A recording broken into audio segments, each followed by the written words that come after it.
Welcome to the Infowars Nightly News. It is Wednesday, September 25th, 2013, and I'm Leanne McAdoo. Here's a look at what's coming up tonight. Tonight. Rebellion against oppression conjured up to me the Rebel Alliance fighting against the Empire. The devil you know is always better than the devil you don't know. Ted Cruz's filibuster targets the galactic empire of America and how the UN Arms Treaty lives on. That's next on the Infowars Nightly News. You guys are a bunch of play soldiers, and I've had it with you. I declare resistance. Well, in a rare 100-0 vote, both parties in the Senate voted to forge ahead with a spending bill that would keep the government open, but it would leave the door wide open for Senate Democrats to be able to restore the funding for Obamacare that was eliminated last week. That's right, I said all 100 senators, even Ted Cruz, who stood for an epic 21-hour faux filibuster. And I will confess that phrase, a rebellion against oppression, conjured up to me the Rebel Alliance fighting against the Empire. The Empire being the Washington, D.C. establishment. And indeed, immediately on hearing that phrase, I wondered if at some point we were going to see a tall gentleman in a mechanical breathing apparatus come forward and say in a deep voice, "Mike Lee, I am your father." The only path, if we're going to oppose Obamacare, is to stand together and oppose cloture. And I would ask for my friends on the Democratic aisle to listen to this. The hour of noon having arrived, pursuant to the order of the Senate will be. But, Mr. President, for lack of a better way of describing this, it has been a big waste of time. The government is set to shut down in a matter of hours, just a few days. Government will close. Oh no, the government is shutting down. However, will we pass stricter gun laws and stick our hands down your pants without the funding? Well, listen, Cruz knew that this little marathon speech was not going to block Obamacare. That wasn't even on the table. He set out to do this 20-something hours ago because he wanted D.C. to listen. Instead, the lapdog mainstream media chose to focus on Cruz's recital of green eggs and ham, or his little rendition of The Empire Strikes Back. And it's not just the liberal media and the Democrats who have turned against Ted Cruz. Also, key members of his party have stabbed him in the back just for doing the right thing. As soon as we listed Ted Cruz as our featured guest this week, I got unsolicited research and questions, not from Democrats, but from top Republicans who to hammer Cruz. Why are Republicans so angry at Ted Cruz? Well, because this was a strategy laid out by Mike Lee and Ted Cruz without any consultation with their colleagues. That is a false justification. The issue is much broader than that, and they know it. They didn't come after Mike Lee or Rand Paul. The Republicans continue to come after Ted Cruz issue after issue because they see him as the real threat. Now, Cruz said that he gave his overnight argument because Obamacare is the #1 job killer in America. It's forcing millions of Americans into part-time work. Their insurance is being threatened. But according to the Ministry of Truth, Obamacare is going to be affordable for millions of Americans. Well, that contradicts this article by Paul Joseph Watson that says Americans complain of soaring Obamacare costs. According to a spokesperson for the Health and Human Services, for millions of Americans, these new options will finally make health insurance work within their budgets. But that just doesn't seem to jive with most Americans who responded to a tweet Paul Joseph Watson put out, and an overwhelming majority of them said that their premiums would be increasing. But hey, Obama just wants you to get a good deal on your health insurance while supplies last. What you've had is an unprecedented effort, or have been trying to scare and discourage people from getting a good deal. Some of you may have seen some of the commercials out there that are a little wacky. Very wacky indeed, kind of like your campaign promises to not raise taxes. Let's see what you said. Here's Obama on Obamacare. On Tuesday at the Clinton Global Initiative, President Obama admitted that we did raise taxes on some things. Some things. How about a medical device tax, a high medical bills tax, flexible spending account tax, super savers surtax, Medicare payroll tax increase, the employer mandate tax, tax on health insurers. He's all over the place. He wants no compromise. He wants what he wants, or he's willing to shut down the government. And frankly, the devil you know is always better than the devil you don't. It is abundantly clear that nobody knows if this new healthcare premium is going to test the limits of affordability. Obamacare raises the price on everything related to healthcare, even the healthcare for the lawmakers and their staff. But the trick is that every American is actually paying for every lawmaker and their staff's healthcare. Right now, they have an Obamacare fix that will actually include a 75% subsidy because lawmakers and staff say their insurance is too expensive without being subsidized. So Senator David Vitter proposed an amendment that would end subsidies for the president, VP cabinet, secretaries, and all political appointees. I think John Roberts, he loves Obamacare so much. Supreme Court Justice. He should get it. Right now, he's getting a federal employee subsidy. He's not part of Obamacare. So he makes the rest of America, through, I think, convoluted constitutional logic, he makes us get Obamacare, but he's exempt. Another glitch which hits Americans right in their pocketbook is the family glitch in the law. Congress defined affordable as 9.5% or less of an employee's household income. The error is in that it applies only to the employee and not their family. So if the rest of the family is not covered by the employee's insurance, they cannot get subsidized through the exchanges. These glitches are what happens when lawmakers like Pelosi make decisions. But we have to pass the bill so that you can find out what is in it. In the lower premium networks, families may not pay a lot per month, but their doctors that they might need later, their specialists, may not be in the network, so they'll have to pay an out-of-network fee, which will end up costing them a lot more. And on CNN Money, a person in California making under $17,235 a year pays $57 a month in insurance plus out-of-pocket costs. A person making under $28,725 a year will have to fork out about $193 a month plus out-of-pocket cost. Surprisingly, Wyoming has the highest premium at $516 a month.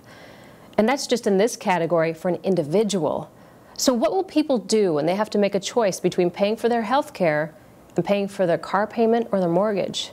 Join PrisonPlanet.tv today and give your username and password to up to 10 people. I'm Gigi Arnetta with this Infowars Nightly News Special Report. Why are we giving away our laws to unelected UN bureaucrats? Coming up after the break, I'm going to be speaking with David Knight about the UN Arms Trade Treaty that John Kerry just signed today. Then, we are going to be showing you an interview that Alex Jones did with Tosh Plumlee. He blows the lid off the Benghazi scandal. Now, you can catch the Alex Jones Show live at Prison Planet TV. If you're not already a subscriber, please consider becoming a member. You know you can share your password with up to 10 other people. Share the transmission. We'll be right back.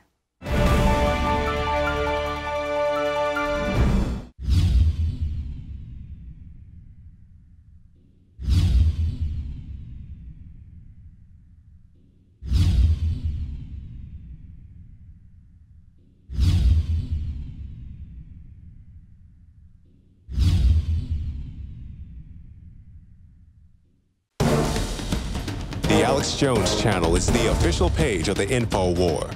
But don't miss what's happening on our other channels. The Info Warrior, with the week's best videos.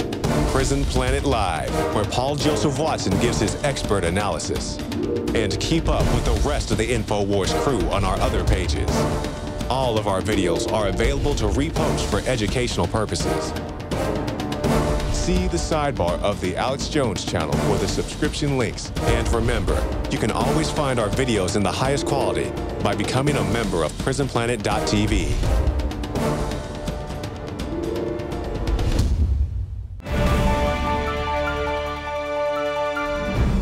Hitler took the guns. Stalin took the guns. Mao took the guns. Fidel Castro took the guns. Hugo Chavez took the guns. And I'm here to tell you, 1776 will commence again if you try to take our firearms. Doesn't matter how many lemmings you get out there on the street begging for them to have their guns taken. We will not relinquish them. Do you understand? That's why you're going to fail, and the establishment knows no matter how much propaganda, the Republic will rise again when you attempt to take our guns. David Knight, welcome to the show.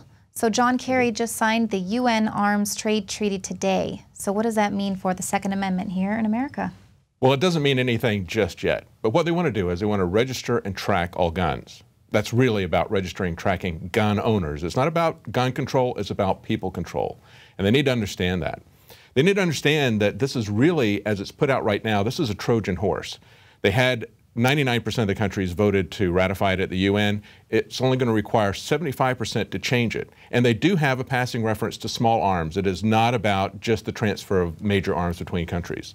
Right, exactly. And so then they just need a 2/3 majority here in America. Do you think that's going to happen in Congress? Right. We've got an article today at Infowars, and pointed out, one of the senators pointed out to Obama, since he seems to not want to follow the Constitution or the procedures, he pointed out that the Senate has to ratify it. So after Kerry signed it, that doesn't really mean anything. As far as the Constitution goes, the President has to sign it, then the Senate has to ratify it. And then even if they ratify it, it still doesn't alter the Constitution, but there would be legal challenges that people would have to mount. You know that the government is still going to enforce this, just like they enforce other unconstitutional laws.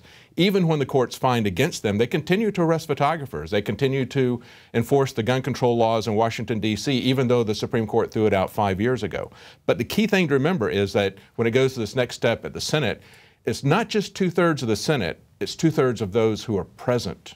And they can play games with that as well. Maybe they'll do something during a recess appointment. Maybe Harry Reid will try to get it through at that point. Exactly. And Obama was just saying, I think a week ago on Sunday, about, that he was going to be ramping up the efforts for gun control. There's always sort of this strange timing. Right. I wrote an article about the connections with false flags in this. Of course, the obvious one that everybody understands is the fact that Fast and Furious was obviously targeted towards this. It was laying the groundwork for this. These things don't just come out of nowhere. Like FDR said, there's no coincidences in this. There's no coincidence in the timing, and there's no coincidence that for quite some time, even under the Bush administration, they were transferring arms across the border to Mexico to try to create a public perception that this was a threat to people's safety, when it was really our government that was doing it. That got busted wide open. The New York Times pointed out that it was a manufactured effort. In other words, a false flag. There's no question about that. 1 week before this came up for a vote last July was the Aurora, Colorado shooting. Exactly 1 week. They were trying to get the initiative back. They were trying to scare the public again because the public already, they saw that the emperor had no clothes when it came to Fast and Furious. They still couldn't get any traction on it because the Republicans were using this to score points before the election. So they said, we're going to wait until after the election. We'll do it in the lame duck session. Hours after Obama was reelected, declared the winner in the reelection, they said, we're going to wait and do it in the spring, which they subsequently did. And they had, for 3 months, we heard about the next shooting, which was the Sandy Hook shooting. Exactly. And now it is kind of like this huge war for the mind, because not only are they going after the Second Amendment, but they're going after the First Amendment as well. Now they're trying to tie in whistleblowers like Edward Snowden and Manning in with the Aaron Alexis and other mass shooters. But then what's the question? You're a security expert, Mr. Gomez. You tell me, what do we do now? For every Snowden and for every Aaron Alexis who got through and did some damage, how many others are out there?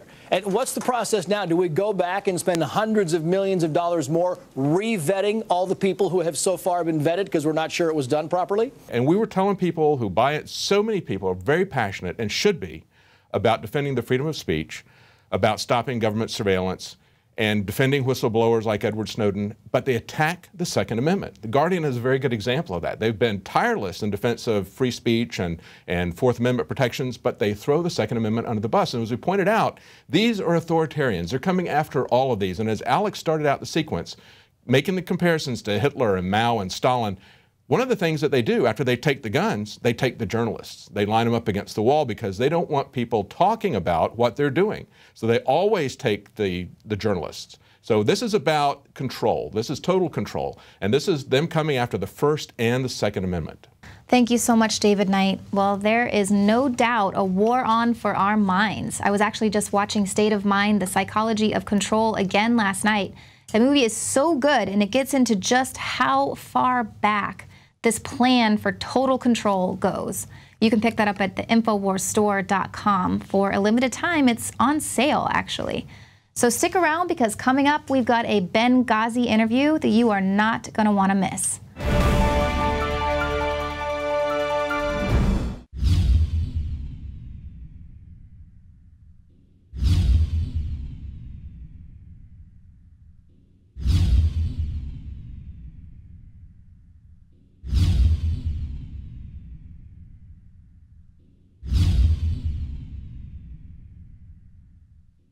Introducing Pro One. All of your filtration in one system, portable, on the go. No more do you have 2 or 3 filters to just reduce sodium fluoride. You have a system that cuts out the sodium fluoride and up to 95% of hydrofluorosilicic acid. Advanced manufacturing technology combines silver-impregnated white ceramic with new Aquamedics advanced media for removal of fluoride and other heavy metals, all in one filter element. It is the only one that does it, and out of the gates, we have it discounted at 10% off with promo code WATER. This is the only system that in one unit helps reduce or remove pesticides, herbicides, chloramines, ammonia, and chlorine, hydrofluorosilicic acid, the most common form of fluoride not covered by other fluoride filter brands, and sodium hexafluorosilicate. Get your Pro Pure with the new Pro One filter today at InfoWarsStore.com or by calling 888-253-3139. We've been asking for answers to Benghazi, and we finally got some during an explosive interview yesterday with a covert operations insider on the Alex Jones Show. Insider reveals arms deals behind recent major events.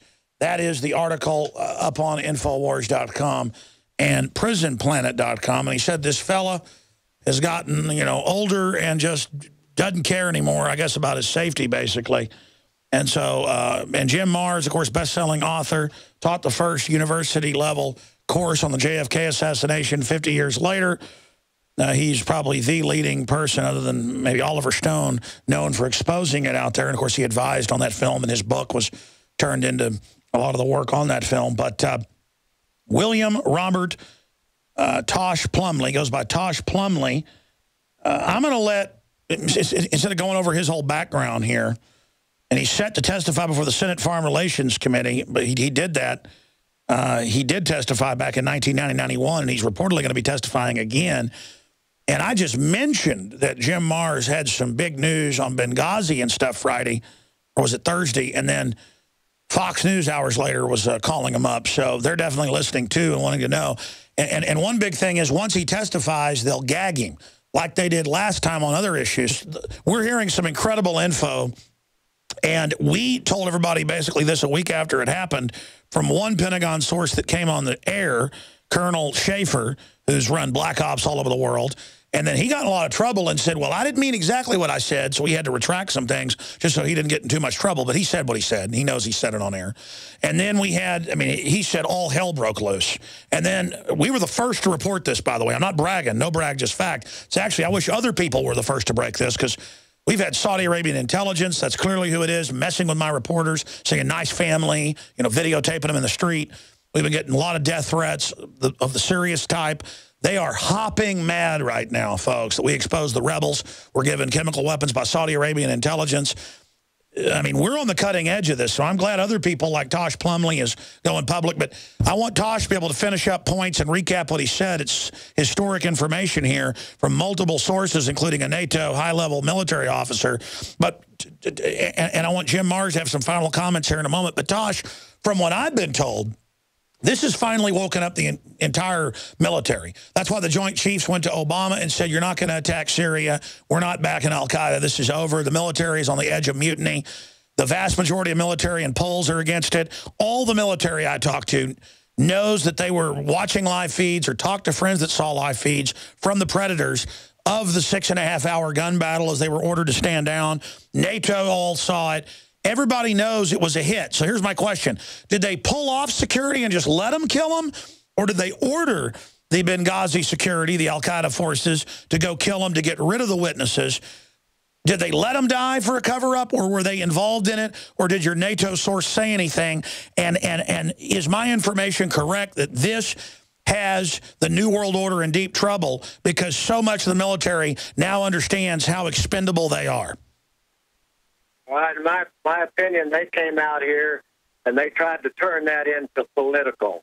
In other words, it was a very serious situation that was rapidly developing over there. In other words, the State Department and other agencies refused or did not, I'm not going to say refused, they did not get back to them in time because they were concerned of how that was going to look politically. It would be a political bombshell if it was revealed that U.S. weapons at that point in time were being given to factions in the Middle East through Turkey, Jordan. It would also expose methods and procedures. It would also expose our CIA safe houses that were operating in Jordan and other places, Pakistan and Turkey and Saudi Arabia. It would expose those operations that were involved. It would expose our politicians on both sides of the aisle that was involved in corporate gain, in my personal opinion. So that had to be blocked. We had a military situation that had the military intelligence from that region over there, and it was about to explode. Which I think it was turned over in for political, for possible re-election campaigns or whatever the hell was going on at that period in time. Point is, those people got sold out. Her son got killed because of political tampering with a very volatile situation in the Middle East that was about to explode. And it did explode, and it has exploded. So, now, yeah, you're right. I'm going to get myself in a lot of trouble. There's a lot of guys out there. But maybe by me coming forward, you're going to get more confirmation from other people that actually were the boots on the ground that was over there at that time carrying out those covert missions, and they know exactly what happened. And the pilots that flew the guns and the ammunition from our U.S. bases to those areas, hopefully they will come out and get off their butts and come out here and take a risk with me. So basically, Tosh, what the hell is going on? You're tired of watching all these people cowardly sit on the sidelines and let this type of stuff go on. So you're telling what you know to try to spur them to go public. They reported 2 weeks ago that a whole bunch of witnesses have had their identities changed under White House orders.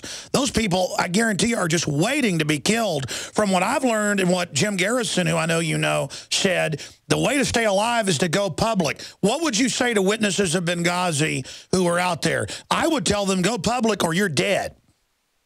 Well, let me put it this way. I am a civilian. I am not a government employee. If I was a government employee, by the laws that are on the book, it is my responsibility to come forward and tell my superiors and my supervisors exactly what I've been involved in as a government employee. If I suspect that I'm involved in an illegal operation, if I suspect that I'm involved in aiding a terrorist group, it is my responsibility as a government employee to report that to my supervisors. Now, in some cases, these men have reported that to their supervisors and their commanding officers. Some of them have gotten killed. One in particular was Colonel James Sabo of the Marine Corps Naval Air Station back in the 90s. He went forward on a gun-running operation down to Carl Quintero, Guatemalan guerrillas being trained at a secret base down in Mexico. He got killed for that information. They tried to say it was suicide. Okay, it was not a suicide. It was an outright hit. The people that was involved in that supposed situation, that was an outright hit. Look, the reason I'm being so adamant is I don't want one of these black ops hits hitting me or my family. So I need the support because I am a civilian. I am not a government employee. I can talk. I don't have to worry about my pension. I don't have to worry about my star. I don't have to worry about, am I going to get a new rank for playing ball with the politicians that are taking over the military-industrial complex? My opinion. Does that explain anything, Alex? No, it certainly does. I'm just advising people that have direct knowledge who haven't already been killed. They're saying a bunch of Benghazi people have changed their identities and will never be seen again. They probably changed their identities like Jimmy Hoffa. Look, most of the people that do these extreme black ops are working under cutout names. My name was, I'm not even going to go into that. That's not important. But there is a system out there that is in place that is pilfering and stealing from the American people for profit, for gain, corporations, contractors, people that get out of the military and go to work for a contractor and go security, go over and get involved. Follow the money. Find out where these guys are going for. Go into Qatar, go into Jordan, go into Turkey, go into Pakistan. Get these safe houses. Bring this stuff forward and advise the American people. Mainstream media will not touch this kind of information. Number one, it's their responsibility to bury it. Now, I'm hoping that that someone like Cruz that I'm familiar with will come forward and say, well, this is what I did. But if they do, they will lose their pension, and they will have the Internal Revenue on their ass before sundown. Alex, if I can jump in here and try to put all this together, everything we're talking about, it ties right into everything that you talk about constantly on Infowars, which is the dark center of the New World Order, if you will, okay, or what Bill Moyers calls the shadow government. And at the very center, it's the money. It's all about the money. And who handles the money? The international banks, the big guys, okay? Citibank, J.P. Morgan, et cetera, et cetera.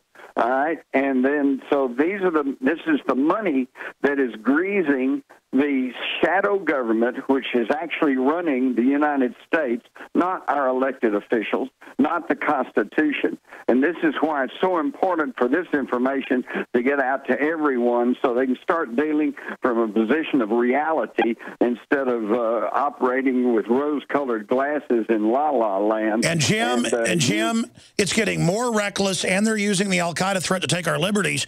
These corporations and groups are out of control to the point of the British won't even launch this attack on Syria, knowing it's going to start World War III. These people are out of control, and I salute you and Tosh Plumlee. 1 minute final comment from you, Jim. 1 minute final comment from Plumlee. Well, mine's real simple.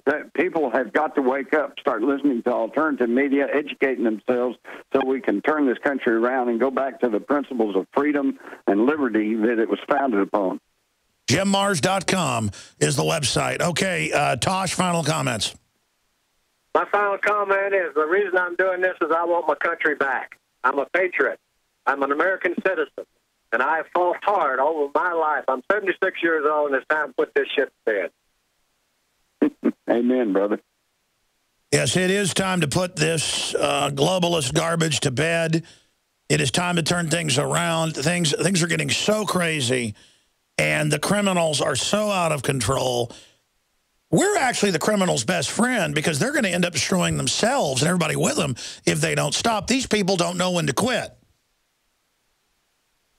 Well, that's my opinion. And back to Mrs. Smith, I hope that this broadcast will get some people in D.C. off their butt and communicate with that woman and let her know what happened to her son.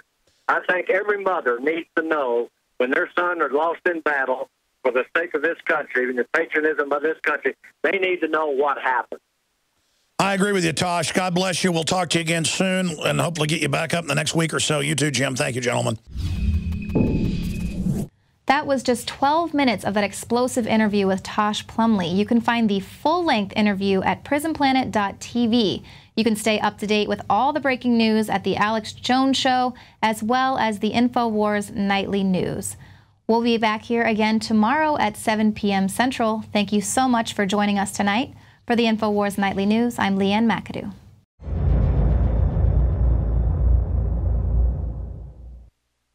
Now you can watch The Alex Jones Show live as it happens at Infowars.com/show. You'll find links to all of our content there and a free 15-day trial for Prison Planet TV.